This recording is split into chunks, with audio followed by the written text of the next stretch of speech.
Жапаров Садыр Нурғожоевич.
Мамлекеттик туусу куралдуу күчтөрдүн күжүрмөн байрагы алдында түз тур! Ал жактан тосуга кароо!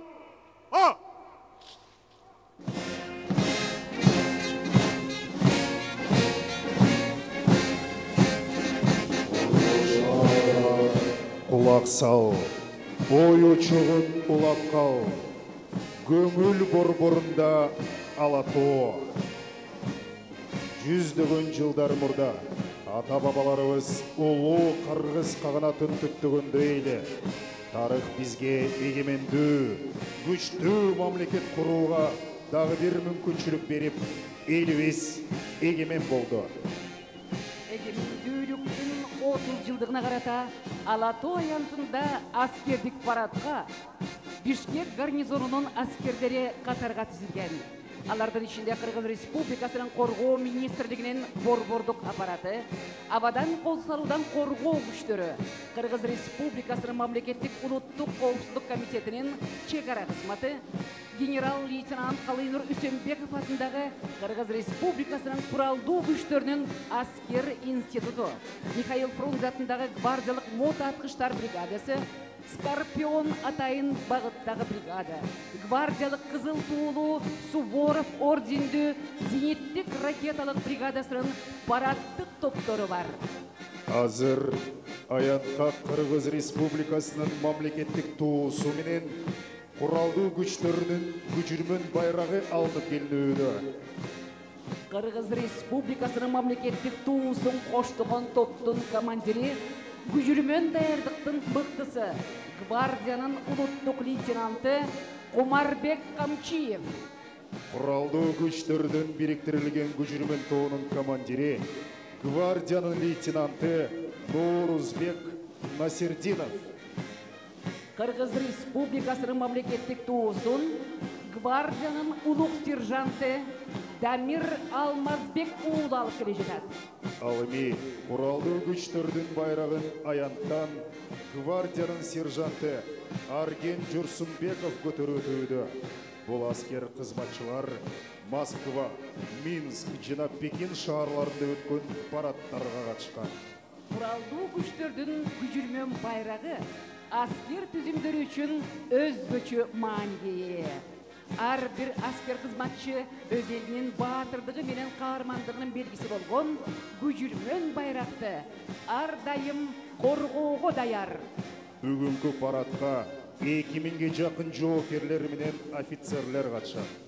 Азыр сапта жогоруда айтылгандардан тышкары Кыргыз Республикасынын Ички иштер министрлигинин милициянын генерал-майору Эргеш Алиев атындагы академиясы, Ички иштер министрлигинин ички аскерлери, Ички иштер министрлигинин Шумкар атайын багыттагы полку, Кыргыз Республикасынын өзгөчө кырдаалдар министрлиги, жазаларды аткаруу мамлекеттик кызматынын кайтаруу жана күзөтүү боюнча департаменти, Кыргыз Республикасынын куралдуу күчтөрүнүн улуттук гвардиясынын парадтык топтору турушат.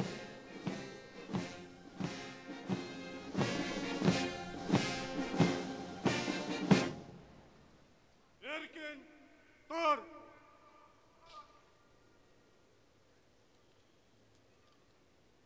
Парад! Түз! Тур! Ал жақтан тосуға! Қарау! О!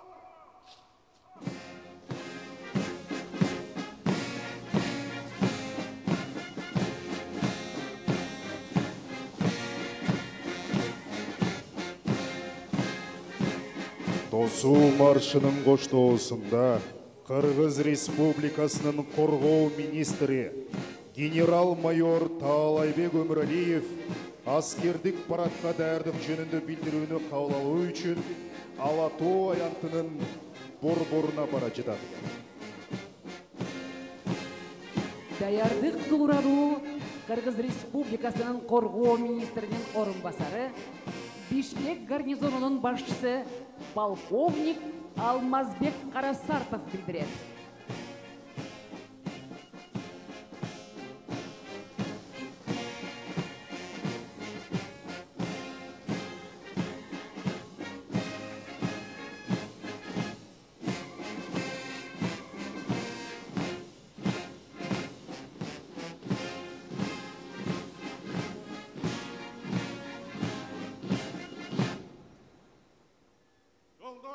Министрі Бишкек гарнизонунун аскерлери Кыргыз Республикасынын эгемендүүлүгүнүн 30 жылдыгына арналган аскердик парадка тизилди. Парадтын кол башчысы полковник Карасартов.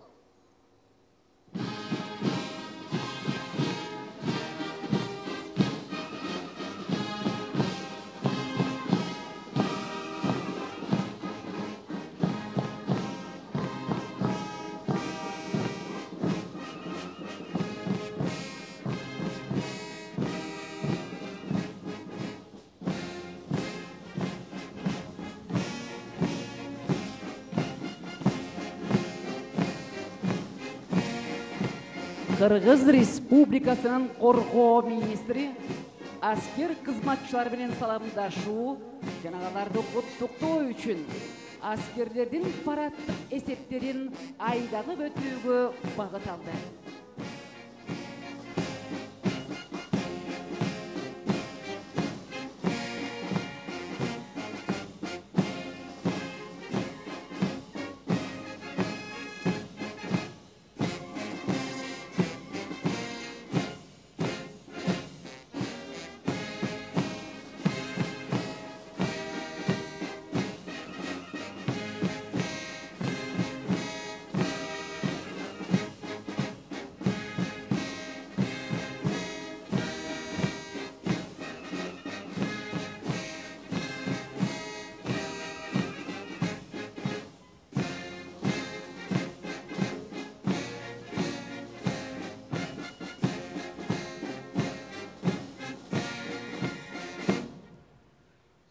Сыңару жолдош жокерлер.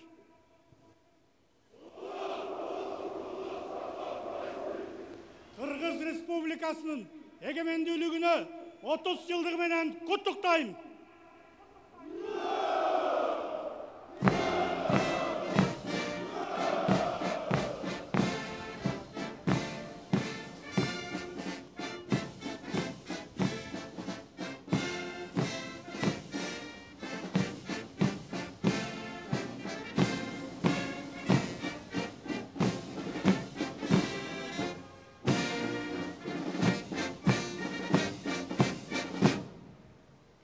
Саламатсыңарбы жолдош жокерлер. Кыргыз Республикасынын 30 жылдык эгемендүүлүгү менен куттуктайм.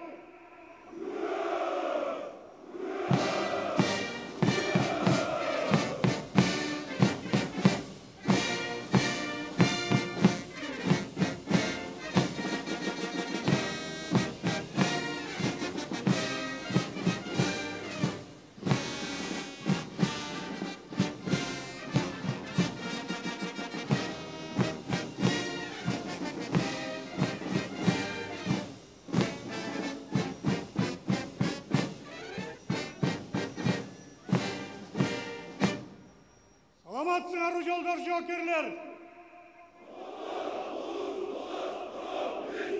Кыргыз Республикасынын эгемендүүлүгүнө 30 жылдыгы менен куттуктайм.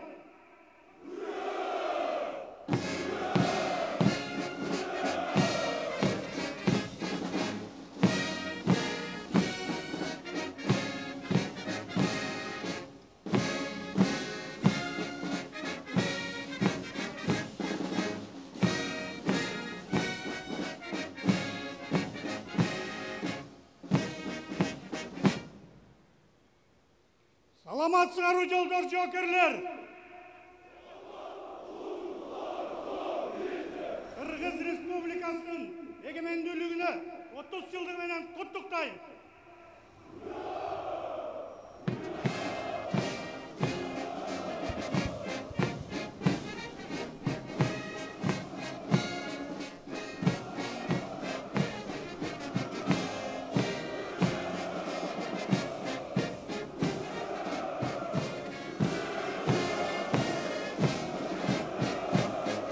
Коргоо министри парадтык эсептерди кыдырып бүттү.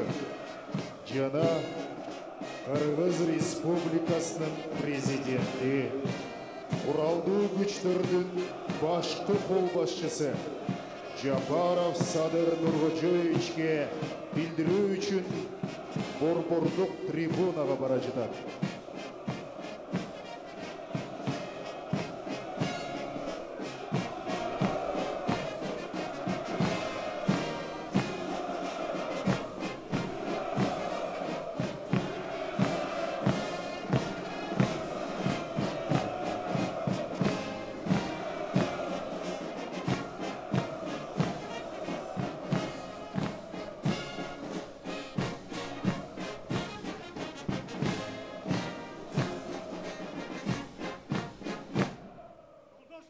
Республикасынын куралдуу күчтөрүнүн улуу кол башчысы Кыргыз Республикасынын эгемендүүлүгүнө 30 жылдыгына арналган парад даяр. Коргоо министр генерал Омаралиев.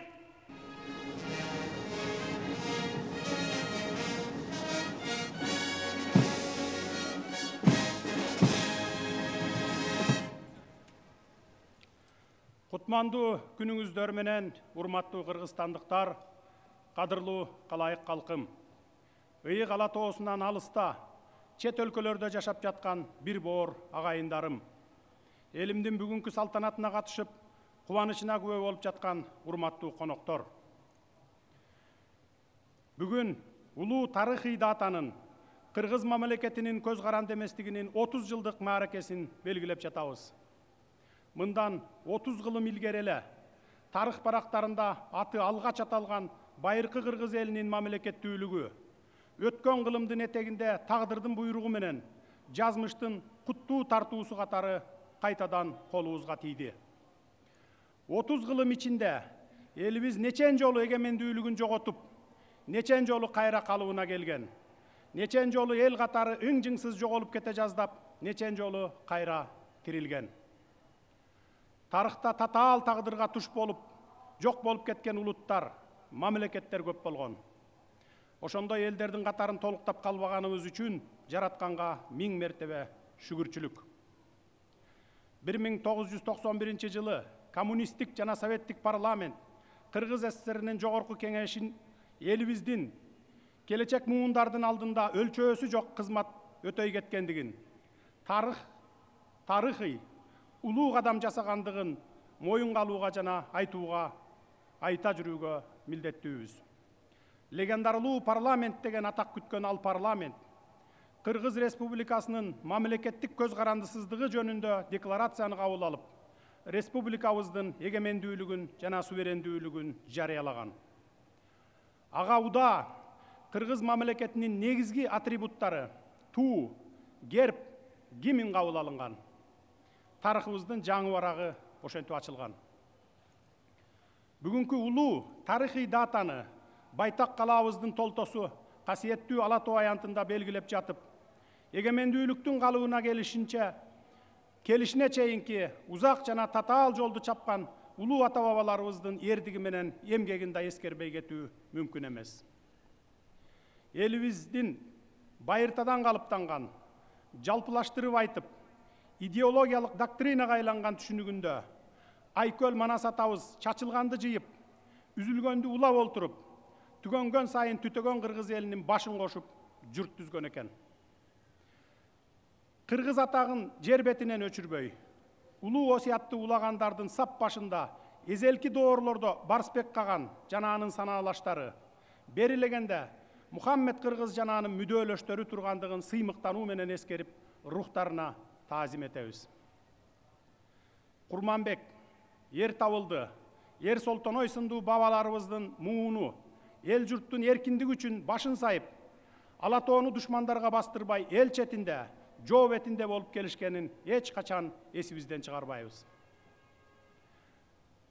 Көөдөндү сыймыкка толтуруп, жүрөктү толкуткан ушул мүнөттөрдө колдон намыс кеткенче, канжыгадан баш кетсин деген принцип менен жашап өтүшкөн ер жүрөк жана акылман бабаларыбызды эстеп, анын ичинде Ормонхан, Атаке Баатыр, Эсенгул Баатыр, Жайыл Баатыр, Атантай, Тайлак баатырлар, Алымбек Татка, Байтик Баатыр сындуу бабаларыбыздын атап өтүүнү эп көрүп турамын.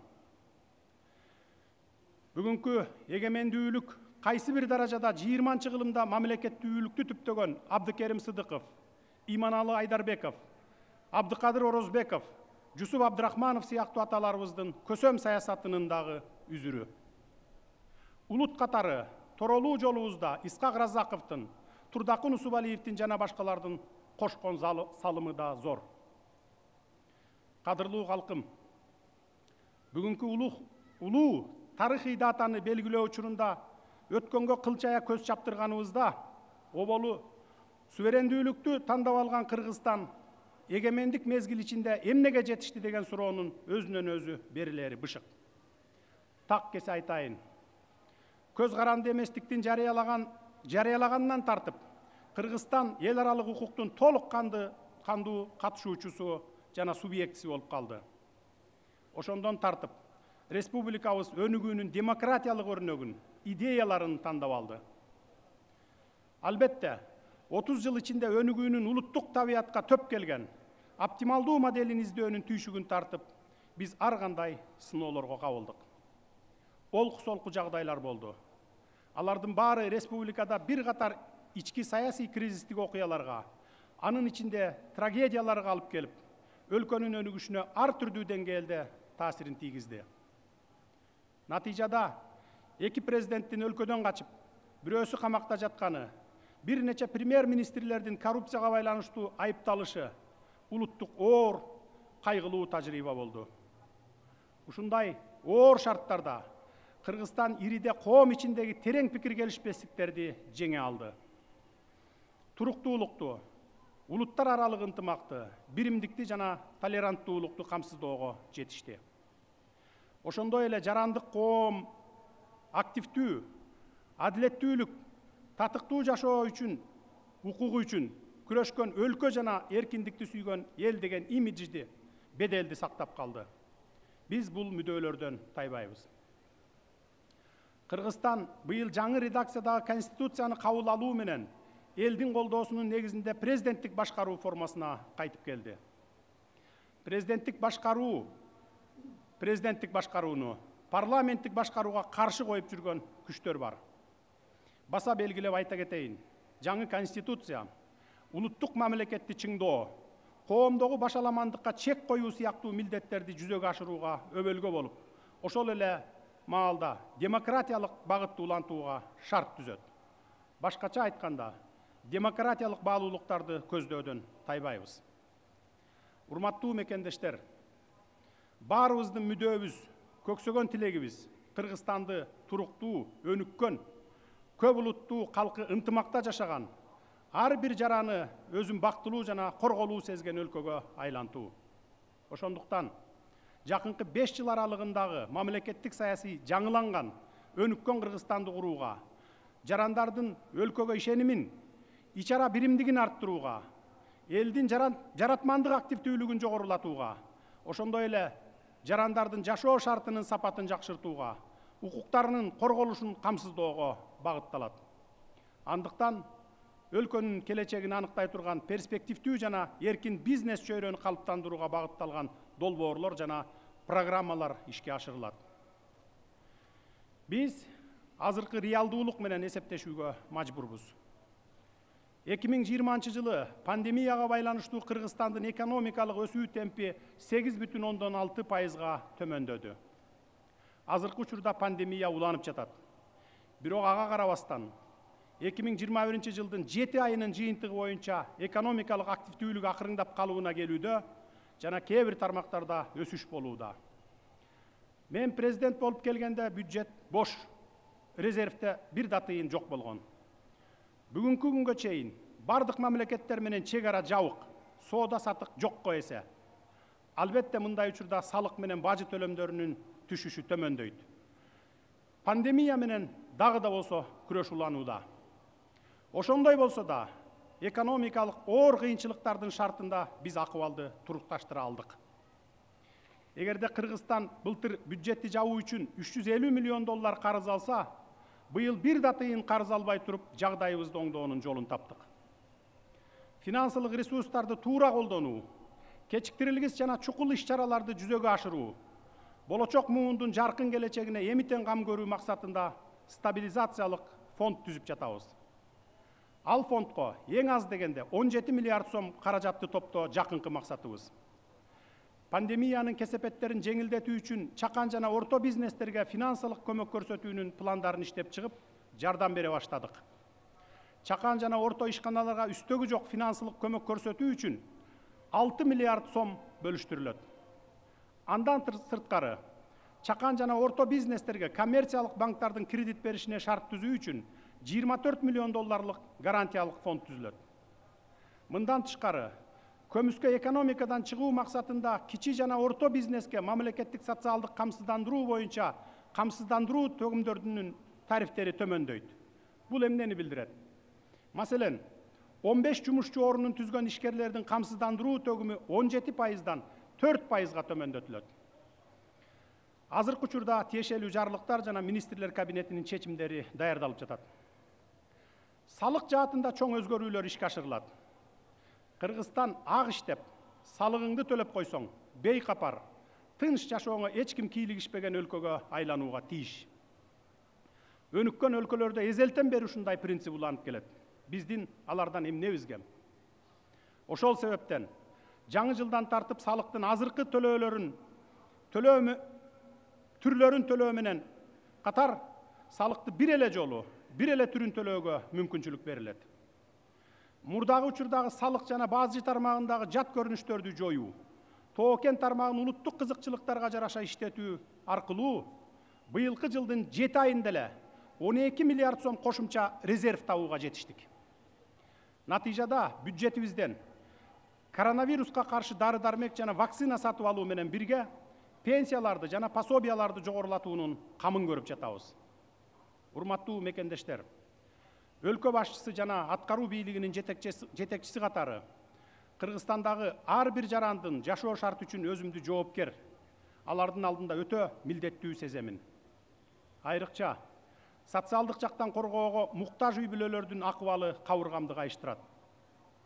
Азык-түлүк баалары пандемиянын кесепетинен дүйнө жүзү боюнча көкөлөгөн азыркы заманда мен социалдык жактан коргоого муктаждардын көргөн күнүн, көйгөйүн күн түн дебей эсимден чыгарбай, көңүлүмдө түйүп келем. Аларды багып алуу менин милдетим. Кыргыз эч качан жетим жесирин кортутчу эмес. Орточо эсеп менен 200 миңдей үй бүлө жакырчылыкта күн кечирүүдө. Мен алар үчүн жоопкермин. Ошондуктан эң алды менен ошолордун жашоо шартын жеңилдетүүнүн жолдорун таптык. Маселен, 2009 жылдан бери мүмкүнчүлүгү чектелген балдарга жөлөк пулдун көлөмү 4000 сомдон көтөрүлө элек экен. Октябрдан баштап 6000 сомго, жаңы жылдан баштап 8000 сомго көтөрүлөт. Ал эми ата-энесинин экөөнөн тең айрылган балдардын социалдык жөлөк пулунун өлчөмүн 2022 жылдын 1 январынан тартып 3 эсеге жогорулатылат. Кыскартып айтканда, социалдык колдоого муктаж жарандарыбыздын айрым категорияларына социалдык колдоо көрсөтүлүп, социалдык жөлөк пулдарынын өлчөмү 2021 жылдын 1 октябрынан баштап 50%га, 2022 жылдын 1 январынан баштап 100%га жогорулайт. Ошондой эле ушул жылдын 1 октябрынан тартып пенсиянын базалык жана камсыздандыруу бөлүктөрү индексация болот. Ардактуу кыргызстандыктар, экономикалык ыкчам өнүгүүнү камсыздоо үчүн биз алдыбызга башка дагы бир катар амбициялуу пландарды койгонбуз. Кыргызстан энергетикалык потенциалын колдонуу үчүн ири жана кичи ГЭСтерди куруу долбоорлорун жүзөгө ашыруунун үстүндө активдүү иш жүрүп жатат. Кыргызстан географиялык жактан жол туңгуюгунда деген ырастоо жаңылыш. Андыктан биздин патриот адистерибиз өлкөнүн транзиттик потенциалын жогорулатуу жаатында жан үрөп иштеп жатышат. Өлкөбүздүн шартын эске алып, Манас, Тамчы, Ош, Баткен эл аралык аэропортторунун потенциалдарын арттыруу максатында мультимодалдык жүк ташуучу авиахабтарды түзүү, индустриалдык соода логистикалык комплекстерди куруу негизги пландарыбыздын тизмесинде. Ири объектилерди мамлекеттик жеке өндүрүштүк инструменттери аркылуу колдонууга берүү, тез арада инвестициялык фонддорду түзүү жана ишке киргизүү экономикалык жактан оңолуунун өбөлгөсү болот деген ишенимдебиз. Азыркы учурда тиешелүү жарлыктар жана министрлер кабинетинин чечимдери даярдалууда. Региондордогу кырдаалдын өзгөрүшүнө байланыштуу тез арада чек ара аймактарыбызды бекемдеп, көзөмөлдөө ишин активдештирүүнүн зарылдыгы күн тартибинде турат. Кыргыз баласы абалтадан жоокер келет. Ата бабадан калган өнөрдү унутпай, аны аздектеп өөрчүтүү керек. Андыктан кыргыз армиясынын курал жарагын жана аскердик техникасын тез арада толуктап, аскердик күчтөрүбүздүн күжөрмөндүүлүгүн жогорулатуу учурдун негизги максаты деп эсептейм. Биз коңшулар менен болгон ынтымак мамилени аздектейбиз. Стратегиялык өнөктөштөрүбүз, союздаштарыбыз жана дос мамиледеги өлкөлөр менен кызматташтыкты мындан ары да ар тараптан өнүктүрүүгө кызыктарбыз. Өлкөнү өнүктүрүүнүн артыкчылыктуу багыттарынын бири бизнес жана инвестициялар үчүн жагымдуу чөйрөнү түзүү экендигин баса белгилегим келет. Бул багытта кардиналдуу экономикалык реформаларды, анын ичинде фискалдык, транспорттук жана логистикалык, ошондой эле тышкы соода саясатын өнүктүрүү боюнча реформаларды ишке ашыруу башталды. Ошол эле учурда санариптик мейкиндикти түзүү өнүгүүнүн маанилүү компоненти болуп эсептелет. Санариптик мейкиндик өз кезегинде туруктуу өнүгүүнүн максаттарына жетүүгө мүмкүнчүлүк түзөт.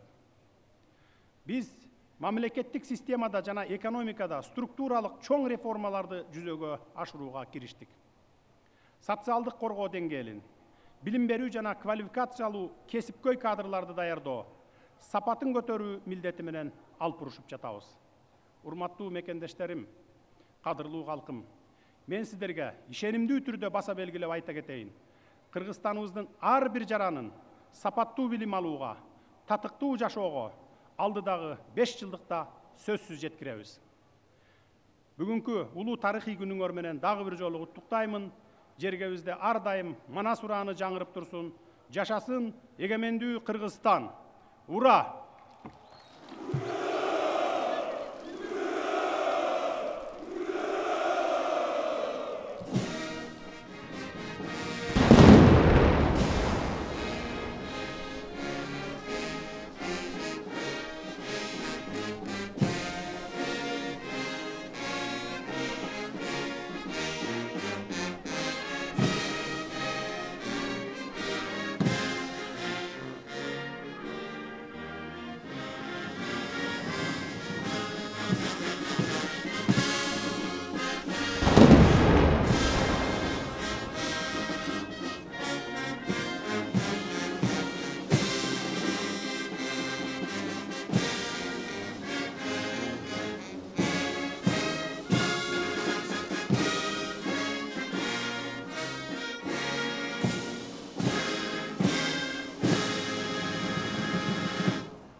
Салтанатты жүрішке!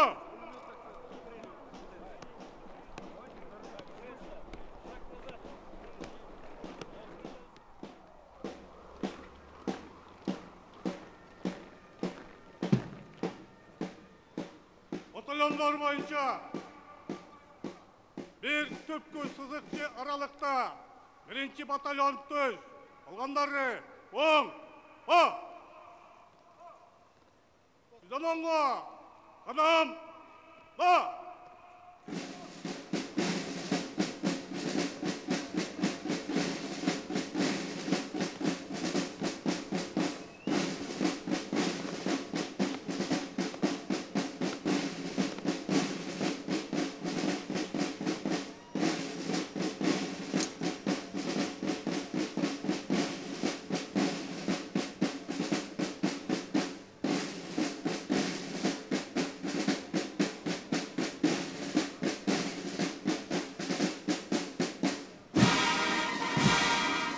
Қырғыз Республикасының егемендүүлүгүнүн 30 жылдығына арналған парадқа Қырғыз Республикасының Қорғау министрінің орынбасары полковник Алмазбек Қарасартов қолбасшылық кылууда.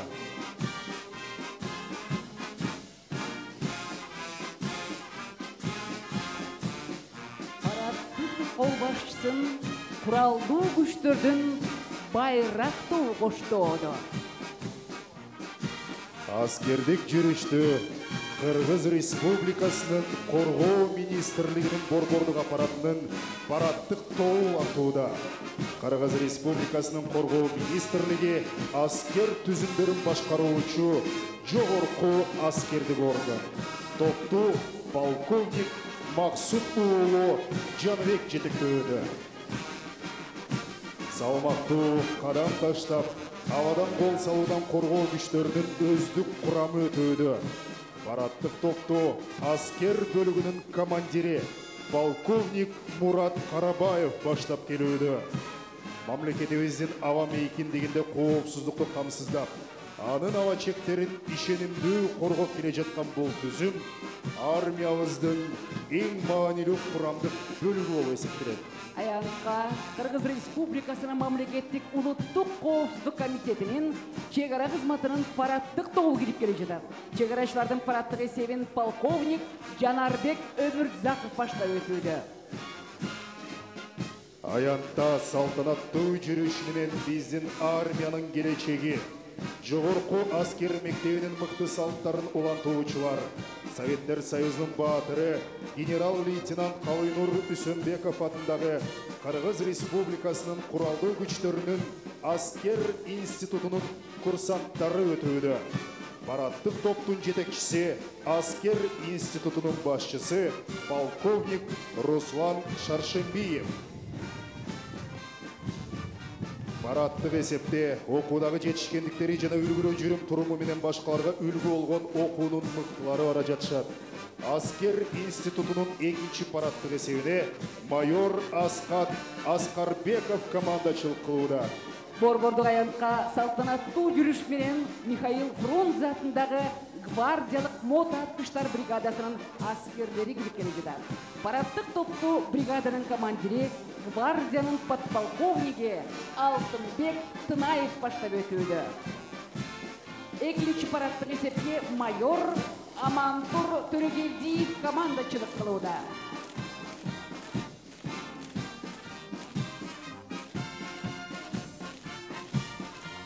Аянка гвардиянын подполковниги Бакытбек Токталиевдин командачылыгы менен гвардиялык кызыл туулуу Суворов ордендүү зениттик ракеталык бригаданын парадтык тобу кирип келди. Азыркы учурда даңкы чыккан бригаданын негизги милдети Кыргызстандын жана көз карандысыз мамлекеттер шериктештигинин асман чегин коргоо болуп эсептелет. Кыргызстандагы аскердик коопсуздукту камсыз кылган атайын багыттагы бригада командири полковник Уларбек Казаковдун баштоосу менен аянтка келди. Булар Скорпион деген ысым менен белгилүү. Скорпион Кыргыз Республикасынын куралдуу күчтөрүнүн элитасы деп эсептелет. Экинчи парадтык эсепке майор Майрамбек Байтемиров командачылык кылууда.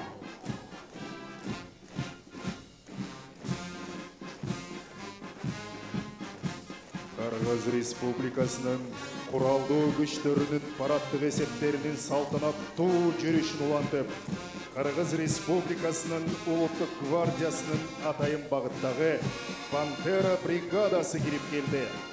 Параддык эсепте атайын багыттагы Пантера бригадасынын командири, гвардиянын полковниги Толкунбек Турдуев жетектөөдө. Улуттук гвардия мамлекетибиз менен кошо түптөлгөн эң алгачкы аскердик түзүмдөрдөн болуп эсептелет. Аянтка Кыргыз Республикасынын юстиция министрлигине караштуу жазаларды аткаруу мамлекеттик кызматынын департаментинин параддык эсеби кирип келди. Параддык эсепти полковник Канатбек Жарашбаев жетектөөдө. Күжүрмөн салттардын бай тарыхы бар департаменттин бөлүкчүлөрү өтө маанилүү объекттерди кайтаруу, жарандардын укуктарын коргоо боюнча мамлекеттик тапшырмаларды аткарып, бардык учурда өзүнүн дайындалышын актап келүүдө. Аянтка Ички иштер министрлигинин ички аскерлеринин шер атайын багыттагы аскерлери кирип келди. Параддык эсепти подполковник Кубанычбек Итигулов жетектөөдө. Аянтка Кыргыз Республикасынын ички иштер министрлигинин Шумкар атайын багыттагы полкунун параддык эсеби кирип келди. Параддык эсепти полковник Кенжибек Аширов жетектөөдө. Түзүлгөн күндөн баштап Шумкар полку ар кандай кырдаалдарда өзгөчө коркунучтуу куралдуу кылмышкерлерди кармоодо барымтага алынгандарды бошотууга коюлган тапшырмаларды так аткарып келүүдө. Параддык сап менен аянтта Кыргыз Республикасынын ички иштер министрлигинин ички аскерлеринин жоокерлери өтүүдө. Параддык топту полковник Максат Жуматаев баштап бара жатат. Борбордук аянтка Кыргыз Республикасынын өзгөчө кырдаалдар министрлигинин куткаруучуларды даярдоочу мамлекеттик борбордун куткаруучулары кирип келди. Параддык эсепти подполковник Кумар Ахматов жетектөөдө. Салтанаттуу кадам таштап аянттан Кыргыз Республикасынын ички иштер министрлигинин милициянын генерал-майору Эргеш Алиев атындагы академиясынын курсанттары өтүүдө. Академиянын параддык эсебин милициянын полковниги Шайбек Жумашев. Кыргыз милициясынын тарыхында Эргеш Алиев биринчи генерал болуп эсептелет. Окуу жайлардын арасында академия өзгөчө уникалдуу болуп саналат. Экинчи параддык эсепти милициянын майору Иличбек Асанбаев жетектөөдө. Кыргыз Республикасынын куралдуу күчтөрүнүн параддык эсептеринин салтанаттуу жүрүшүн Кыргыз Республикасынын Улуттук гвардиясынын ардак кароо батальону аяктап жатат. Параддык эсепти аскер бөлүгүнүн командири гвардиянын подполковниги Эрмек Асанов жетектөөдө. Улуттук гвардия ар бир өлкөдөгү эркиндиктин жана мамлекеттин символу. Андыктан Улуттук гвардияда кызмат өтүү ар бир жоокер, ар бир аскер кызматчысы үчүн зор сыймык.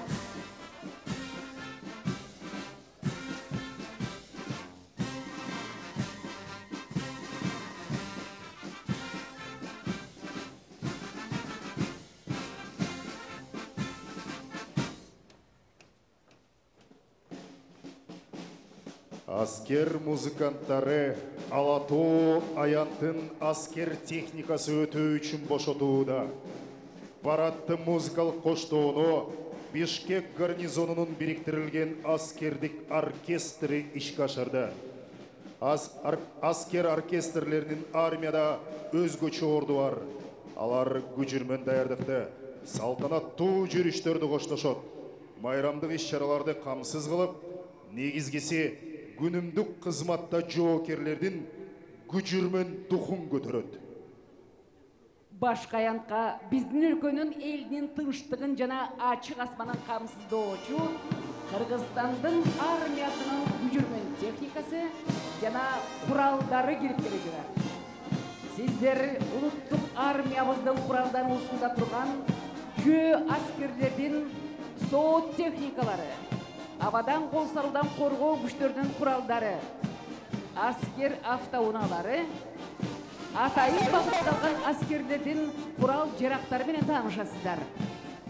Аскер техникалардын жана куралдардын жүрүшүн легендарлуу Панфилов дивизиясынын күжүрмөн байрак астында УАЗ автоунаалардын тобу баштап өтүүдө. Куралдуу күчтөрдүн кургактагы аскерлеринин сооттолгон жана автомобилдик техникасынын колоннасына легендарлуу Иван Васильевич Панфилов атындагы дивизиянын гвардиянын полковниги Мурат Оторов командачылык кылууда. Күжүрмөн техниканын колоннасын Т-72 танкалары улантууда. Аны менен биздин куралдуу күчтөрүбүздүн танкалык мотоаткычтар бөлүктөрү жана бөлүкчүлөрү жактырган. Мотоаткычтар колоннасын БМП-2 жүрүү аскерлердин күжүрмөн унаасы аяктап жатат. Ал өзүнүн жогорку натыйжалуулугун куралдуу чыр-чатактарда далилдей алды. БМП-2 унаасы башкарууда ишенимдүү жана жогорку ылдамдыкта жүрө алат. Аянттан Кыргыз Республикасынын куралдуу күчтөрүнүн атайын дайындалыштагы бөлүктөрүнүн курамында турган күжүрмөн техника өтүүдө. Колоннанын курамында дөңгөлөктүү сууда сүзүүчү сооттолгон БТР-70М модернизацияланган техникасы өтүүдө. Согуш талаасында өздүк курамды коргоого жана аларга көмөк көрсөтүүгө дайындалган. Атайын дайындалыштагы бөлүктөрдүн курамында атайын жана чалгындоо тапшырмаларын аткаруу үчүн дайындалган интернационал 7000 автоунаасы колдонулат. Ала Тоо аянтына Кыргызстандын куралдуу күчтөрүнүн артиллериясынын колоннасы кирип келе жатат. Артиллерия душмандын тирүү күчтөрүн, танкаларын жана башка сооттолгон техникасын жок кылат. Жөө аскерлердин башкы ок атуучу каражаты. Михаил Фрунзе атындагы бригаданын артиллериялык техникасынын колоннасында гвардиянын майору Данияр Ботоканов командачылык кылууда.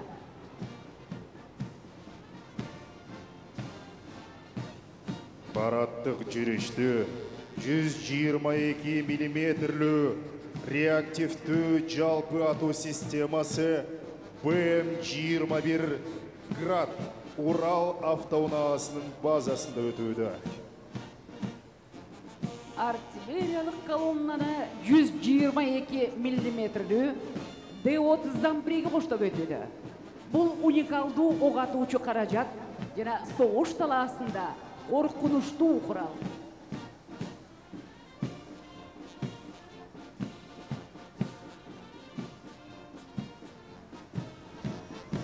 Артиллериялык колоннанын курамында 1986 жылы куралданууга кабыл алынган 152 мм МСТП сүйрөтүлүүчү замбиреги келе жатат.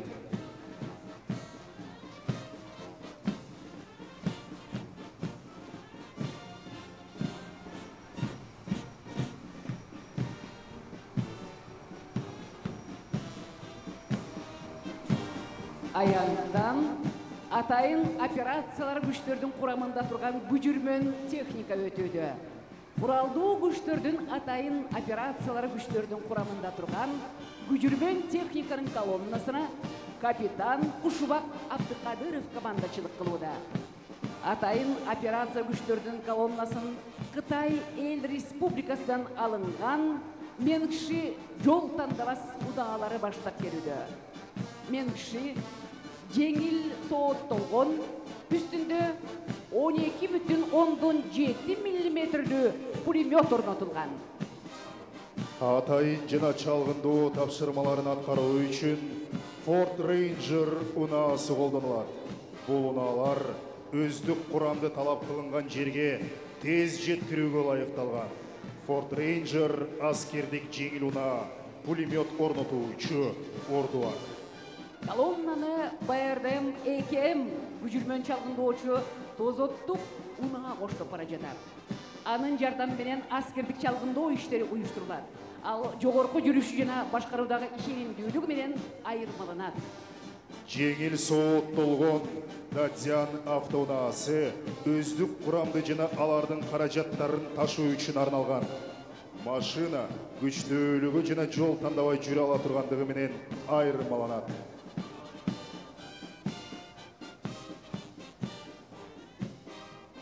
Парадтын жүрүшүн абадан кол салуудан коргоо күчтөрүнүн аскердик техникасы улантат. Күжүрмөн күзөттө турган С-125 зениттик ракеталык комплекси келе. Бул ракеталык комплекстер мамлекеттин асман чабуулунан коргоо күчтөрүнүн күжүрмөн каражаттары, абадан кол салуудан коргоо күчтөрүнүн аскердик техникасынын автоколоннасына полковник Медербек Сулайманов командачылык кылууда. Аянтан Смартком зениттик ракеталык комплексинин күжүрмөн башкаруу командалык пункту өтүп бара жатат. Аянтан Смартком Smart Hunter жакынкы аралыктагы мобилдик зениттик ракеталык комплекси коштоп келүүдө. Автоунаасынын базасында радар детектору орнотулган. Абадан кол салуудан коргоо күчтөрүнүн парадтык эсебинен жүрүшүн учкучсуз учуучу аппараттар коштоп, өзү жүрүүчү 23 мм ЗУ-23-2 зениттик орнотмолору улантууда. Аскердик техникасынын колоннасын өзгөчө оңдоо базаларынын мобилдик тобу өтүүдө. Аскер техникасынын автоколоннасына полковник Тимур Маджидов жетекчилик кылууда. Бул тралдар 50 тоннага чейинки оор аскер техникасын ташуу үчүн арналган. Сиздердин назарыңыздарда тралдардын базасында С-10 жана өзү жүрүүчү гвоздика артиллериялык орнотмолору ташылып өтүүдө. Тралдар күжүрмөн аскердик техникаларды, жөө аскерлердин күжүрмөн унаасы БМП-1, БМП-2 жана Т-72 танкасын ташып келе жатат. БМП-1, БМП-2 техникасы өздүк курамды ташууга, күжүрмөн уруштарды жүргүзүүгө, жөө аскерлердин чабуулун колдоого арналган. Ал эми Т-72 танкасы ар түрдүү буталарды натыйжалуу талкалоого мүмкүнчүлүгү жетет.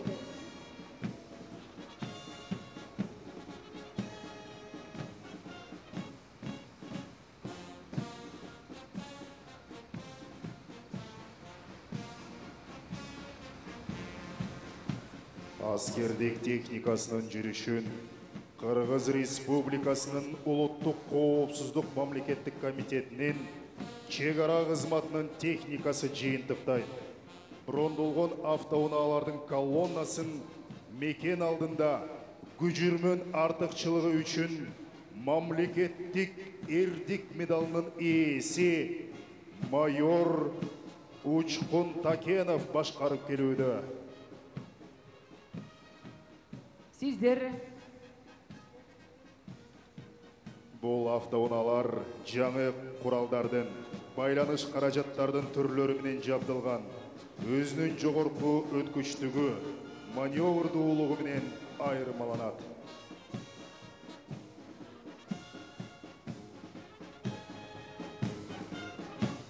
Бул техникалар чек ара кызматынын атайын даярдыктагы бөлүкчөлөрү чек араны кайтарууда түрдүү тапшырмаларды аткарууга колдонулат.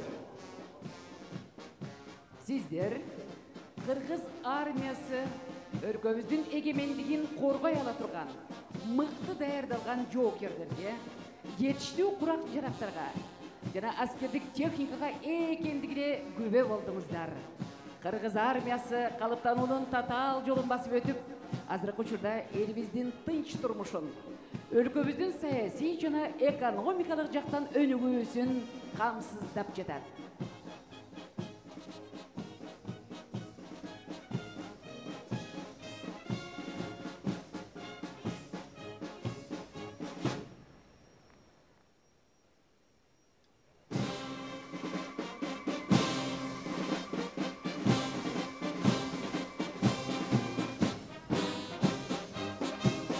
Кыргыз Республикасынын эгемендүүлүгүнүн 30 жылдыгына арналган аскердик парадты Бишкек гарнизонунун бириктирилген аскердик оркестри Кыргызстан маршы менен жыйынтоодо. оркестрде Кыргыз Республикасынын Коргоо министрлигинин оркестринин башчысы, башкы аскердик дирижеру майор Жуматай уулу Дастан жетектеди. Урматтуу мекендештер, Кыргыз Республикасынын эгемендүүлүгүнүн 30 жылдыгына арналган салтанаттуу аскердик парад аяктады. Дагы бир жолу баарыңыздарды ушул улуу майрам менен куттуктайбыз. Ар бириңизге бекемден соолук, бакыт таалай, эмгектеги жетишкендиктерди, ал эми жоокерлерге кызматтагы ийгиликтерди, биздин Кыргызстаныбызга тынчтык жана гүлдөө өнүгүүнү каалайбыз.